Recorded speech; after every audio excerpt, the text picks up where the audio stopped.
Hello race fans, Alex Weaver here in Studio 3, and I have assembled a couch full of experts from NASCAR.com. I have Zach Albert, Jessica Ruffin, and Jonathan Merriman. We had a lot of moves. NASCAR silly season was very silly this season. The one that was talked about probably the most was Kurt Busch moving to Chip Ganassi Racing from Stewart-Haas Racing. That one team that he took the spot for Jamie McMurray hasn't had a win since 2013 in Talladega. Jonathan, do we think it's better for Kurt or better for the team or both? I think, Stewart-Haas Racing obviously was a great team. Chip Ganassi Racing, also a great team. For Kurt, I think it's a lateral move for him. I think he'll be just as good at CGR as he was at SHR. I think the one team benefits the most and CGR as a whole benefits the most. He's got, he's an encyclopedia of racing knowledge. He's been around. Him and Kevin Harvick are the two most tenured drivers in the sport active right now. So I think that's going to bring a lot to the table for the one team.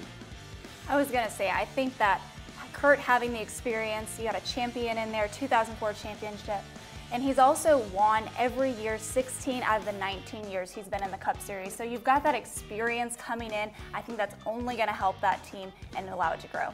And I think also what's beneficial too, Kurt's a proven talent, has shown he can drive the wheels off of most anything.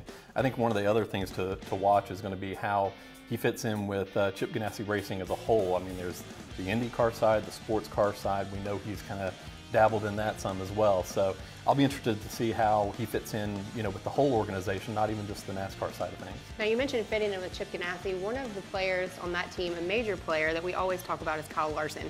How do we think that relationship's going to form, and what's going to be the build either for Larson or for Kurt Busch? I definitely think that Chip Ganassi Racing will not go winless in the Cup Series next year. Whether that means Kurt's winning more, Larson's winning more, I think they'll both find victory lane. I think it's going to be a positive. I think they're both, everybody's getting a little more comfortable with the new Chevrolet Camaro ZL1. This will be year 2 for that. So they were near the top in terms of how that manufacturer performed last year, and I think they'll return to that form next year.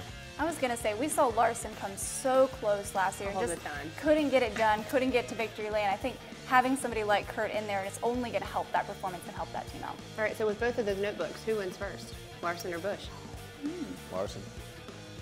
All right, we have a Larson.